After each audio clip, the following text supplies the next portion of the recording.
당신의 인생을 바꿔줄 기적의 자기소개서 비결 Doing Yourself DIY 자기소개서. 안녕하세요. 안녕하세요. 네, 취업 컨설턴트 최연수 멘토님 모셨습니다. 안녕하세요. 네, 안녕하세요. 안녕하세요. 취업 컨설턴트 최연수입니다.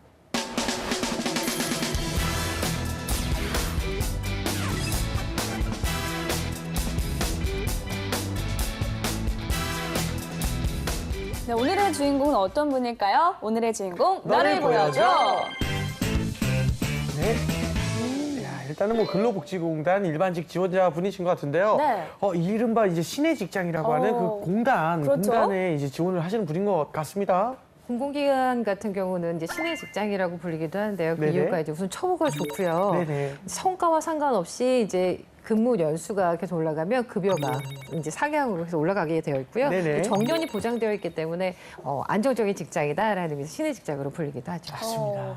사실 저희 같은 프리랜서 입장에서는 네. 근로복지공단이 좀 큰 관련은 없는 것 같은 느낌이 드는데 그렇죠. 재현 씨는 근로복지공단 하면 어떤 느낌이 좀 드나요? 실업급여를 항상 챙겨주시고 그런 데를 신청하는 게 이제 근로복지공단이고 네. 사실 그 외에 어떠한 근로적인 부분을 좀 개선을 시켜주시는지는 잘 몰랐던 게 많은 근로인들이 여전히 근로에 불편함을 호소하고 있기 때문에 그래서 속상한 일이 없지 않아 있는 것 같습니다. 네, 좋은 말씀 해주셨고요. 네네. 이 공공기관의 경우에 직원 채용에 있어서 일반 사기업과 어떤 좀 차별화되는 부분이 있는지 궁금한데요. 네, 공기업 같은 경우는 우선 최근에 이제 도입이 돼서 활발하게 되어 있는 NCS가 네. 미리 도입이 되었고요. 그래서 전문가들을 이제 선발하는 것이 좀 기준이고 또 하나 가장 중요한 건 나이 제한이라던가 네. 학력 제한이라던가 이런 것들이 좀 폐지해 가고 있는 분위기 때문에 사기업보다 조금 더 열려 있는 채용의 문이라고 생각하실 수 있을 것 같습니다. 그렇군요. 일단은 이제 근로복지공단 하면은 사실 저도 그렇지만 모르는 분들도 꽤나 있을 것 같아서 구체적으로 좀 어떤 일을 하는 곳이고 또 채용할 때 약간 기준이나 아니면 그런 이렇게 약간 이점이나 어떤 게 있는지 조금 말씀 부탁드립니다. 우리가 일하는 사람들이 즐겁게 일하고 편안하게 일할 수 있도록 보장해주는 사회보장 서비스 기관이라고 보시면 되는데요. 예를 들면 산업재해보상보험 사업, 고용보험 적용이라던가 징수 업무, 그리고 근로자 복지 증진 사업, 실업 대책도 마찬가지고 창업에까지 이제 일하는 사람들을 위한 여러 가지 복지 서비스를 하는 곳이라고 보시면 되겠습니다. 네, 좋습니다. 자, 이제는 멘토님과 함께 오늘의 주인공의 프로필을 자세히 살펴보도록 하겠습니다. 네. 여성분이시고요. 네. 취미와 특기가 수영입니다. 전공은 무역학과 졸업 예정이고요. 그렇죠. 학점이 굉장히 높아요. 높네요. 4.19. 야, 대단합니다 이거는 진짜. 네, 장학금 많이 받았겠어요. 그렇죠. 네. 수상 경력으로는요. 국내 전통상인 중국 진출 전략 공모전에서 금상을 수상했고요. 네. 자격증은 컴1 1급, 한국사 검정 능력 시험 1급, 어학으로는요. 토익이 885점, 네. 토익 스피킹이 130점입니다. 어. 대내 활동으로는요. 학술 동아리 티핑 포인트 1년 4개월, 봉사 동아리 기부에서 4개월, 봉사 동아리 또 헤비터트에서 10개월 동안 활동을 했고요. 경력으로는 베스킨라빈스, 고객 응대 및 아이스크림 서빙, 과수원 수학학원 2년 6개월간 학생 상담 및 관리 사무 보조를 했다고 합니다. 그렇죠. 학생 다니는 동안 열심히 좀 살아왔던 것 같은데요. 이 좀 약간 그 눈에 보였던 게 공공기관 취업을 좀 준비했던 것 같은 느낌이 한국사 검정 시험이 있다. 이게 약간 좀 느껴지는 것 같습니다. 네, 그리고 좀 수상 경력도 독특하고요. 봉사활동도 많이 한 것 같고, 그리고 좀 프로필에서 보니까 성실하다는 느낌이 좀 많이 드는 것 그렇죠. 같습니다. 일단은 취미이자 특기가 좀 수영인데 네. 뭔가 묵묵히 자기 길을 가는 느낌 있지 않습니까? 네. 수영하면 원래 앞이 안 보이기 때문에 그냥 좀 주관적인 느낌인가요? 아닙니다. 예. 맞습니다. 아, 저도 그런가요? 수영이 저의 평생 네. 과제거든요. 그러세요? 네, 꾸준히 해나가는 것 같아요. 하세요? 매년 도전하고 있습니다. 그럼 알겠습니다. 멘토님은 이분의 프로필 보고 어떤 부분 좀 눈여겨보셨나요? 네, 우선 발표 능력 향상 동아리 활동을 1년 이상 진행했던 것들이 좀 눈에 띄었고요. 네. 네. 국내 전통 상인 중국 진출 전략 그 공모전에서 금상을 탄 것도 좀 눈에 띕니다. 아까 말씀하셨던 한국사라던가 토익 점수는 굉장히 좀 높고 잘 준비는 했음에도 불구하고 우리 근로복지공단에 들어가서 보시면 우대 조건에 포함되지 안 된다고 딱 명시가 되어 있어요. 네. 그래서 이 부분은 열심히 노력하신 부분은 이제 높이 살 수 있지만 채용하는 데 있어서 그렇게 플러스 요인이다라고 보기에는 조금 아쉬운 점이 있습니다. 그리고 근로복지공단 같은 경우는 고객을 섬기는 사람, 따뜻한 가슴으로 끊임없는 자기 개발로 전문성을 갖춘 사람, 창의와 열정으로 미래를 개척하는 사람이기 때문에 자기 개발을 했던 부분, 그러니까 계속해서 발표 능력을 개발했던 부분이라던가 그리고 새로운 이제 중국 진출 전략을 모색을 했다던가 그래서 미래의 시장을 뭐 바라본다던가 이런 쪽으로 좀 약간 접근하면 좋지 않을까라는 생각을 잠깐 했습니다. 아, 알겠습니다. 자, 그러면 이제 지원자가 쓴 자기소개서 보고서 이제 근로복지공단에 잘 어울리는 분인지 한번 확인해 볼까요?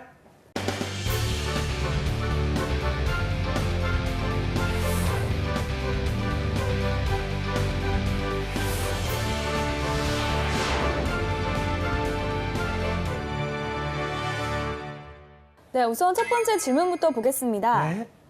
업무 경험, 지원 분야와 관련된 업무 경력 및 실적 등 경력 사항이나 기타 경험 및 교육 활동에 대하여 상세히 기술하여 주시기 바랍니다. 본인의 역할 및 해당 경력 또는 경험이 근로복지공단 입사 후 업무 수행에 어떠한 도움을 줄 수 있는지 기술하여 주십시오. 일단 업무 경험을 좀 묻고 있는데 한번 소제목을 바로 좀 살펴볼게요.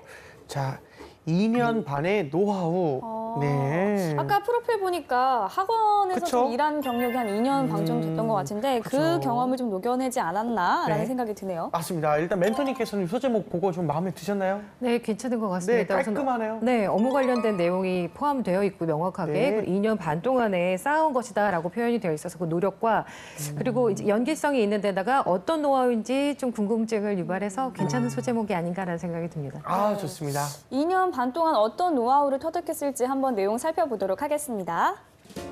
2년 반의 노하우. 2년 반 동안 학원에서 사무 보조를 하면서 약 80명의 학생을 혼자서 관리했습니다. 저는 학생 상담과 출결, 숙제 관리 등 학생과 관련된 모든 업무를 수행했습니다. 다양한 업무를 맡다 보니 많은 업무가 몰릴 때가 있었습니다. 처음에는 당황했지만 나중에는 우선순위를 두어 업무를 처리하는 능력이 생겼습니다. 공단에서도 민원 업무가 갑자기 몰릴 때가 있다고 생각합니다. 항상 침착하게 우선순위를 두어 업무를 처리하겠습니다. 그렇군요. 학원에서 2년 반 동안 이제 학생 관리를 했던 경험을 썼네요. 이게 좀 생각이 좀 기억에 남는 게요. 2년 반 동안 학원에서 사무보조 하면서 약 80명의 학생을 혼자서 관리를 했대요. 이거를 근로복지공단이 보고 가만 냅둬야 되는 것인가. 아, 역시 유지환 MC는 그냥 글을 보지 않고 그 안에서 네. 또 한 단계 위의 걸 생각을 하시네요. 아, 절대 그렇지 않습니다. 네, 네네. 좋습니다. 공단에서 봐야 되는 내용인 건 맞는 것 같고요. 또 하나 소재는 굉장히 선택을 잘한 것 같습니다. 네네. 이제 공단에서는 사람을 관리를 해야 되고 많은 그렇죠. 서류들을 지금 스스로 이제 정리들을 해야 되는데 80여 명의 학생들을 혼자서 관리했다라고 하면 그 부분에 있어서 꼼꼼함이라든가 경험들을 좀 키웠을 것이라는 그쵸. 부분에서는 소재 자체는 적절하다고 판단이 됩니다. 아, 알겠습니다. 그렇다면 멘토님께서 인상 깊게 본 부분이 있다면 어디인가요? 네, 인상 깊게 봤던 부분은 아까 말씀드렸던 것처럼 80명의 학생들을 관리했던 부분들 그리고 문제가 발생했을 때 스스로 방법을 찾아서 개선을 나갔다는 부분은 굉장히 마음에 드는데요. 조금 아쉬운 부분들이 있다면 다양한 업무를 맡다 보니 많은 업무가 몰릴 때라는 표현들이 좀 있습니다. 어떤 다양한 업무였는지 거기에서 어떠한 업무가 몰렸는지 그래서 그 업무들을 어떻게 처리했는지 좀 구체적으로 서술을 한다면 세부적인 내용들이 들어가면 더 좋겠다는 생각이 좀 듭니다. 네, 네. 알겠습니다. 자, 그러면 다음 항목도 살펴보겠습니다. 네. 문제 해결 능력. 공단의 업무를 수행하다 보면 고객의 입장에서 볼 때 고객이 옳고 우리의 규정이나 규칙이 너무 까다롭거나 현실과 잘 맞지 않는 것으로 느껴질 경우가 있습니다.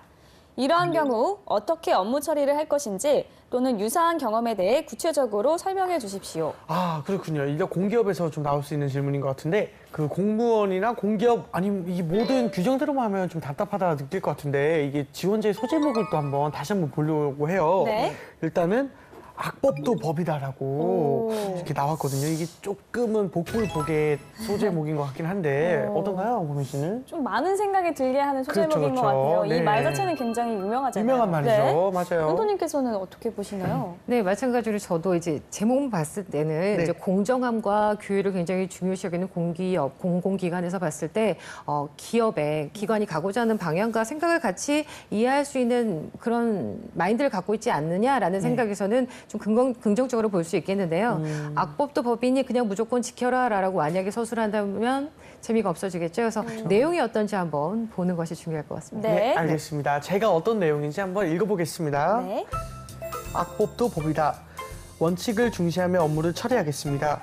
고리타분한 규칙일지라도 규칙은 지켜져야 한다고 생각합니다. 베스킨라빈스에서 일할 때 규칙상 아이스크림 하나에 용기 하나만 제공해드립니다. 하지만 빈 용기를 추가로 요구하는 고객이 많았습니다. 규칙을 설명해 드려도 다른 매장에서는 해주는데 왜 여기서는 안 해주느냐 하는 클레임을 걸었습니다. 저는 항상 클레임에 대해 친절하게 설명드리며 고객의 화를 누그러뜨렸습니다. 공단에서 고객의 사정을 들어주다 보면 다른 사람은 해주는데 왜 자신은 안 해주느냐라는 클레임이 늘어날 것입니다. 저는 규칙을 지키고 클레임에 대해 고객의 궁금증이 풀릴 때까지 답변을 해드리겠습니다. 그리고 추후에 고객의 의견을 반영하여 규칙을 개정하는 방안을 모색하겠습니다. 네. 규칙은 지켜져야 한다는 좀 원칙주의적인 면모가 돋보이는 글인 것 같은데 네. 공공기관에서 아무래도 중요하게 생각하는 부분이 아닐까 싶어요. 네, 맞습니다. 공공기관에서 중요하게 생각하는 부분이 맞고요. 지금 그 부분에 대해서도 짚고 넘어가고 있고 다행히도 마지막쯤에 그냥 그렇게 끝나는 게 아니라 고객의 의견을 반영하여 더 나은 방향을 찾겠습니다라는 부분에 있어서 되게 이 소재 잘 선택을 했고 잘 풀어나갔다라는 생각이 듭니다. 만약에 멘토님께서 이 글을 좀 다듬으신다면 어떤 부분을 다듬고 싶으세요? 전반적인 내용, 구성, 소재, 순서 이런 부분들에서는 좋은데요. 네. 좀 약간 예를 들면 고리타분한 규칙이라는 표현을 스스로 썼잖아요. 네. 저는 네. 이미 본인이 이 기관에서의 그런 규칙들이 고리타분하다라고 고리타분하다. 생각을 한다라고 생각할 수 있기 때문에 이런 표현들은 좀 약간 순화시켜서. 네, 순화시켜서 하시는 게 좋겠고요. 그리고 저는이라는 표현을 좀 많이 쓰고 있거든요. 그러니까 가능하면 이제 꼭 들어가지 않아도 되는 부분. 예를 들면 저는 항상 저는 항상 클레임에 대해 친절하게 설명드리며 이런 부분들을 그냥 그때마다 항상 클레임에 친절하게 설명해 드리며라던가 그리고 또 좀 시제나 이 주체가 좀 애매한 부분들이 좀 있거든요. 네. 과거형이었는데 갑자기 그냥 현재 진행형으로 쓴다던가 그리고 주체가 누구인지 베스킨라빈스가 그렇게 규칙을 정해서 제공해 드리는 것인지 본인이 그렇게 제공을 해 드렸어야 되는 것인지라던가 명확하게 좀 표현을 하는 것들 문장력에 있어서 좀 신경 써 주시면 좋겠다는 생각이 듭니다. 네. 알겠습니다. 네. 자, 그럼 근로복지공단 지원자 자기소개서를 살펴보고 있는데요. 세 번째 항목의 질문도 보겠습니다. 경력 개발 계획. 공단에는 다양한 직무 분야가 존재하고 정규 임용 후 주임, 대리, 과장의 직급을 거치게 되는 바 이러한 과정에서 공단의 여러 직무 분야를 어떻게 수행해 나갈 것인지 경력 경로 및 경력 목표를 제시하여 주시고 이에 수반되는 경력 개발 계획을 구체적으로 설명해 주십시오. 좀 어려운 질문인 것 같아요. 맞아요. 당장 취업이 급한 우리 지원자들에게 임용 후 계획을 제시하라고 하는 건데요. 좀 어렵지 않나 생각이 그렇죠. 드는데 어떻게 네. 썼는지 한번 제가 읽어보도록 하겠습니다. 네. 근로자들을 위한 한 걸음. 가입 지원부에서 일하며 근로자들이 안전한 사업장에서 무탈하게 일할 수 있도록 도와주고 싶습니다. 주임일 때는 민원 업무 처리에 집중하여 가입 지원부에서 일어나는 일들을 빠르게 파악하겠습니다. 그리고 항상 보험에 관한 지식을 공부하며 근로자에게 힘이 되어드리겠습니다. 대리일 때는 복잡한 업무를 집중적으로 맡아 처리하겠습니다. 업무 중에서 산재보험 미가입장에서 일어나는 사고가 가장 어렵다고 들었습니다. 근로자들이 산재 처리를 받을 수 있도록 도와주고 사업장들의 산재 가입을 통해 이러한 사고를 미연에 방지하도록 하겠습니다. 과장일 때는 고객과의 소통뿐만 아니라 내부 소통에도 집중하겠습니다. 그동안 쌓은 경력과 노하우로 직원들과 서로 협력하여 더 좋은 서비스를 제공하겠습니다. 사실 이제 근로복지공단에서 일반적인 업무는 물론 이제 직급별로 어떤 일을 하는가에 대해서도 좀 이게 정확히 좀 알고 있는 것 같은데 궁금한 게 이렇게 대리 또는 과장, 주임 이런 거를 이렇게 딱 직급별로 나눠서 이렇게 쓰는 게 좋을까요? 네, 어떻게 보면 좀 네네. 어렵기는 하지만 친절한 질문이 될 수도 있을 것 같아요. 네네. 막연하게 앞으로 포부를 얘기해라라고 하면 보통 지원자들이 막연하죠. 근데 이렇게 그렇죠. 아예 직급별로 어떻게 할 것이냐라고 문제가 던져지면 네. 한번 고민해 보게 되고 알아보게 되죠. 그리고 단계별로 정확하게 알고 있어서 본인이 나아가야 할 방향들을 미리 정리하고 간다면 지원자 입장에서도 도움이 되는 좋은 질문이라는 생각이 듭니다. 알겠습니다. 그렇다면 이 3번 질문은 전체적으로 평가한다면 어떻게 보셨나요? 네, 한 단계 좀 표현한 건 좋은데요. 좀 일반적인 느낌이 좀 듭니다. 그래서 본인의 역량을 조금 더 좀 표현할 수 있는 부분들 나이기 때문에 할 수 있는 자기소개서잖아요. 그냥 그런 부분을 좀 더 첨가해서 자신의 경험을 좀 약간 살려보면 어떨까라는 경험을 생각이 좀 듭니다. 살린다. 네. 예를 들면 동호회 활동하면서 자기 개발을 통해서 역량을 강화했던 부분들, 그래서 그 역량을 강화했기 때문에 내가 주임일 때는 어떠한 역할을 할 수 있을 것이며 네. 또 다른 사람들과 소통해야 하는 과장이라던가 조직 관리를 해야 될 때에는 학생들을 관리했던 능력이라던가 이런 부분들을 좀 약간 조금 더 부각시키면 좋을 것 같습니다. 그리고 앞으로 이제 리더로서 성장하기 위한 본인의 역량들도 다시 한번 좀 보여주면 더 좋은 자기 자기소개서가 될 것 같습니다. 알겠습니다. 네, 알겠습니다. 자, 이제 마지막 항목이 남았는데요. 질문부터 살펴보도록 하겠습니다. 예. 공단 인재.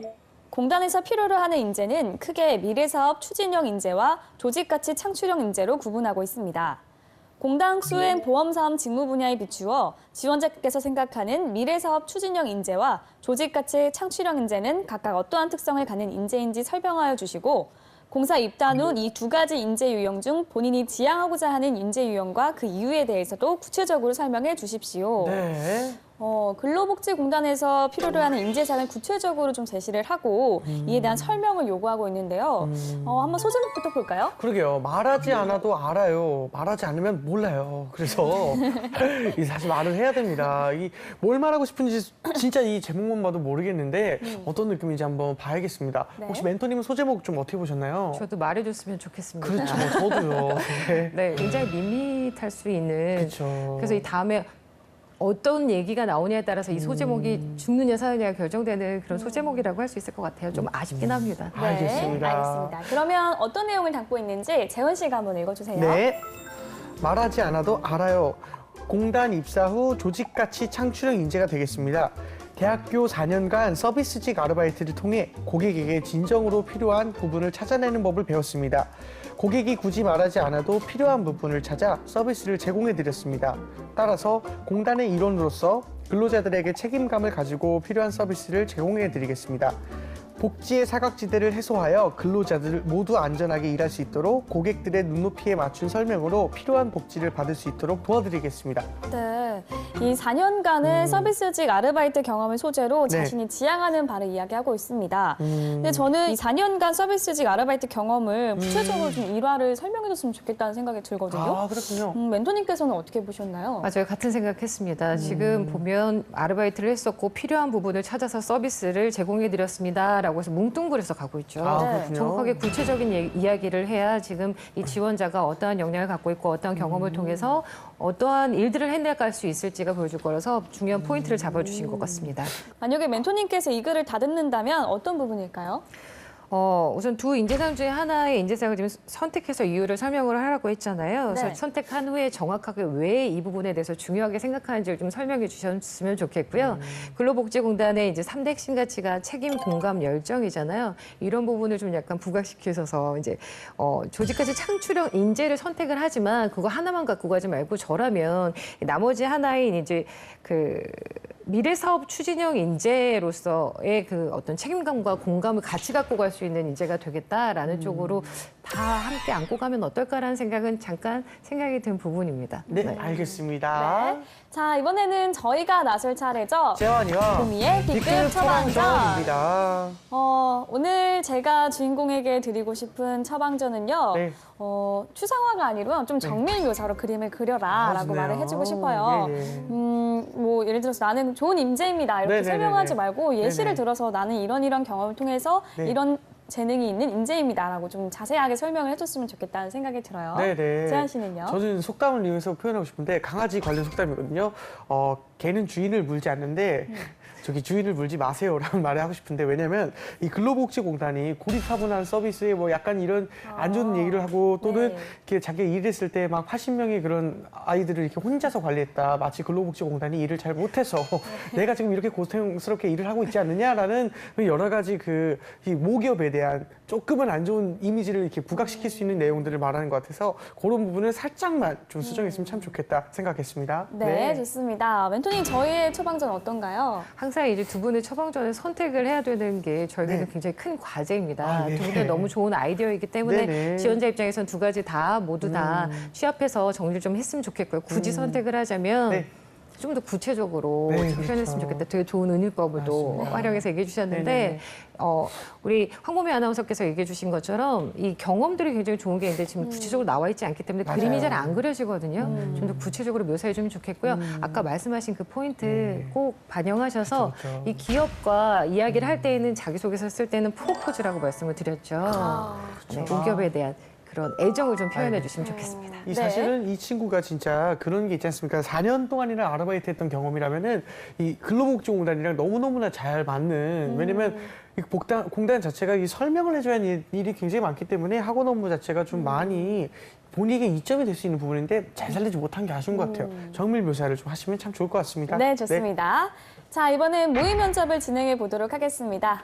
멘토님 먼저 첫 번째 질문 부탁드립니다. 근로복지공단에 지원한 이유와 네. 공단 안에서 이루고자 하는 본인의 인생의 목표는 무엇입니까? 아, 일단 제가 아르바이트 하던 시절에 혼자서 80명씩이나 아이들을 관리하면서 아, 이게 근로 시스템이 잘못되어 있다. 예를 들면 학교만 해도 한 반의 학생 수가 정해져 있지 않습니까? 담임선생님 한 명이랑.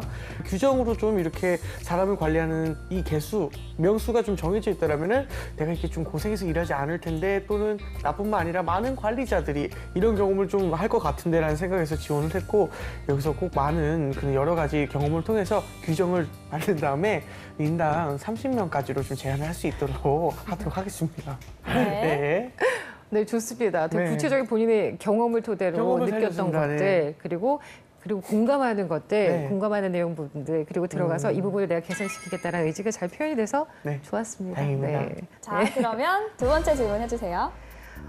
돈과 명예 중에 하나를 선택해야 한다면 어떤 걸 선택하시겠습니까? 저는 돈과 명예 중에 하나를 선택하라고 한다면 명예를 선택하겠습니다. 큰 돈을 버는 것을 목표로 한다면 더 사기업에 가서 저의 이제 재능만큼 또 얼마든지 올라갈 수 있고 능력을 펼칠 수 있는 곳을 갈 수 있겠지만 어렸을 때부터 부모님이 일하시는 모습 그리고 제가 아르바이트를 했던 경험들을 토대로 모든 사람들이 공정하게 그리고 행복하게 일할 수 있는 환경이 얼마나 중요한 것인지에 대해서 좀 깨달았고 그런 것들을 모든 직장인들에게 제공할 수 있는 서비스를 줄 수 있다는 일에 굉장한 사명감을 느끼고 명예로운 일이라고 생각이 들었습니다. 네, 좋습니다. 네. 제가 집중해서 듣게 되네요. 그렇죠.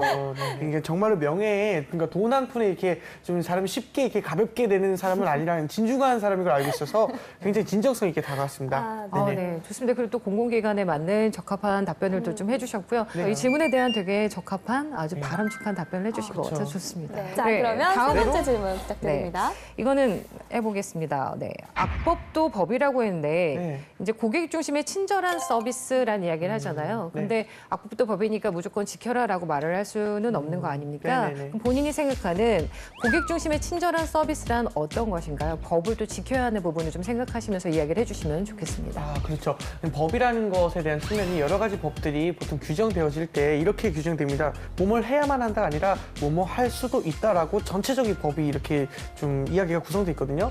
그러니까 제가 악법도 법이다 또는 이게 모든 걸 다 규정시키려는 건 아니고 할 수도 있다에 대한 접근이기 때문에 고객들 이렇게 만나더라도 아, 이거 왜 안 되냐. 아, 될 수도 있지만 안 될 수도 있다. 이게 여지를 항상 드림으로써 고객들에게 그 희망을 없애버리지 않는 이런 친절한 상담을 좀 하고 싶다. 이런 생각을 했습니다. 아, 왜 저는 실업급여를 못 받나요? 라고 할 때 정말 이분이 실업급여를 못 받는 상태입니다. 정말 못 받는 상태이지만 요런 점들을 충족시켜 오시면 저희가 언제든지 해드릴 수 있지만 아쉽게도 이렇게 돼서 요게 조건이 충족되지 못하기 때문에 못 해드리는 겁니다. 절대 안 된다는 건 아닙니다. 그러니까 혹시나 가능하시다면 요런 부분 준비해 주시겠습니까? 이런 친절한 상담이 아무래도 근로복지공단에 조금 더 필요하지 않을까 싶습니다. 네, 굉장히 긍정적인 대화법에 네네. 대해서 잘 표현을 해주셨네요. 네네. 고객 입장에서도 그런 거죠. 이거 하시면 안 됩니다가 네네. 아니라 이것만 하시면 그렇죠, 그렇죠. 됩니다라는 표현이 네. 상대방으로 하여금 마음 편안하게 하는 이제 맞아요. 네, 움직일 수 있게 하는 이제 약간 비폭력 대화이기도 하고. 경험담이에요. 왜냐면은 항상 이제 모든 공무원이 다 그러신 건 아닌데 이 공적인 업무를 보러 이제 공공기관에 가면은 이거 해주세요. 안 돼요. 왜요? 이거 서류 없는데요. 이렇게 될 때가 저는 개인적으로 좀 많이 겪었던 것 같아요. 맞아요. 그래서 혹여나 말이 아다르고 어다른 건데 요거 없으신데 요거 준비하시는데 얼마나 걸리시겠어요? 라고 이렇게 한마디만 꼬아줘도 참 기분 좋게 이렇게 할 수 있으니까 그런 부분을 조금만 이렇게 실행해 주시면 참 좋겠다는 생각이 들었어요. 네네. 네. 혹시 공부하셔서 그 내용에 대해서 파악하고 계신가요? 아니면 아니요. 경험을 통해서 이러면 좋겠다라고 완전 경험이에요. 완전 경험. 오, 네네. 훌륭하신데요. 왜냐하면 아닙니다. 네. 커뮤니케이션 강의를 진행을 할 때 이런 식으로 대화를 바꿔야 된다라고 규칙이 또 있거든요. 아, 그래요? 네. 네, 좋습니다. 자, 이렇게 해서 모의 면접 진행해 봤고요. 네. 마지막으로 지원자가 보낸 궁금증도 살펴보도록 하겠습니다. 네. 자기소개서를 쓸 때 다양한 소재를 쓰는 것이 좋나요? 아니면 소재가 겹치더라도 인재상에 맞는 내용을 쓰는 것이 좋나요? 그렇죠. 이게 자기소개서 쓰는 취준생 거의 대부분이 고민하는 건데 요거에 대한 답변은 어떠십니까? 네, 소재를 꺼내어서 본인이 필요한 내용들에 맞추는 거 굉장히 어려워합니다. 그리고 네. 소재를 써야 하면 뭔가 대단한 걸 써야 된다는 생각에 정리를 못하는 경우가 많은데요. 가장 좋은 건 본인의 경험들 다 그때에 맞게끔 써놓은 다음에 뽑아서 쓰면 좋겠지만 정 없다면 하나의 소재를 가지고 이렇게 베리에이션해서 좀 구체적인 사례들이 또 있잖아요. 그것들 좀 펼쳐서 써보면 좋을 것 같다는 생각이 듭니다. 예를 들면 고객 서비스를 했는데 진상 고객을 만났을 때 내가 어떻게 했다라고 네. 하면 또 다른 사례가 되고요. 네. 그리고 전산 오류로 인해서 문제가 발생했을 때 내가 어떻게 대처를 했다라고 하면 또 다른 사례가 되고요. 그냥 하나의 소재에서 아르바이트 했다가 끝나는 게 아니라 그 안에서 하나하나의 행동들을 바탕으로 끄집어내고 적극적으로 행동하는 활동들을 좀 약간 표현한다면 이 부분들이 좀 보완이 되지 않을까 네. 생각이 듭니다. 알겠습니다. 네, 지원자의 고민 한 가지 더 보겠습니다. 앞에 질문과 좀 연관되는 건데요. 경력사항에 아르바이트를 쓰면 안 되나요? 라는 네, 질문이거든요. 이런 질문 굉장히 많이 하시죠. 뭐 어떤 아르바이트. 분들은 네, 아르바이트. 괜찮지 않을까요? 인턴이 아니라 아르바이트. 아르바이트. 괜찮지 않을까요? 네, 괜찮습니다. 근데 그렇죠. 어떤 분들은 뭐 4대 보험이 들었던 경우만 써야 된다 이런 얘기도 있는데요. 이제 공공기관이니까 NCS 기준으로 보면 더 명확해집니다. 입사 지원서를 쓸 때 경력사항 쓰는 부분에 이렇게 명시가 되어 있습니다. 경력은 금전적 보수를 받고 일정 기간 동안 일했던 이력을 말합니다. 의미합니다라고 써 있습니다. 그래서 아르바이트를 해도 일정 금액을 받고 일을 하죠. 일을 하는데 중요한 건 본인이 하고자 하는 일과 업무에 있어서 연관성이 있는 것들을 쓰시는 게 중요합니다. 그래서 연관성이 있다면 아르바이트건 뭐 어떠한 일이건 그리고 특히나 신입사원 같은 경우는 쓸 내용이 없잖아요. 본인을 그렇죠. 어떻게 일을 했고 어떠한 영역이 있다 보여줄 수 있는 것들이 부족하기 때문에 최대한 많은 것들을 써서 어필하는 것이 중요합니다. 네. 근데 너무 짧은 경력들을 나열하는 건 마이너스가 될 수 있으니까 이 부분에 대해서 미리 좀 점검을 한 후에 추려서 쓰는 게 필요하겠죠. 네, 알겠습니다. 자, 그리고 내년에 경제가 더 어려워질 거라는 전망이 나오면서 민간 기업의 채용 규모가 늘지 않고 있습니다. 이 때문에 공공기관 채용이 다소나마 느는 상황인데요. 그만큼 아무래도 경쟁이 치열해지겠죠? 네, 맞습니다. 점점 더 안정적인 직장에 대해서 사람들이 갈구하고 있고 좀 경쟁률이 높아지고 있는 상황이기도 하죠. 알겠습니다. 네, 그럼 공공기관 취업을 준비하는 이들에게 조금 팁을 주신다면 뭐가 있을까요? 네, 아무래도 NCS 기반의 채용이 지금 전체적으로 진행이 되고 있기 때문에 네. 본인이 직무에 적합한 인재인지 그리고 인재가 되기 위해서 어떠한 역량을 개발해야 되는지 집중해서 역량 개발을 하고 그 부분을 어필할 수 있는 경험들을 쌓아서 자기소개서에 표현을 하고 그리고 그 전에 본인이 그 일에 대해서 왜 일을 하고자 하는 마인드부터 다시 정립하시기를 추천드립니다. 알겠습니다. 네, 오늘은 근로복지공단 지원자의 자기소개서를 살펴봤습니다. 탄탄한 자기소개서로 취업의 꿈 꼭 이루시길 바라면서 DIY 자기소개서 오늘 순서는 여기서 마치겠습니다. 감사합니다.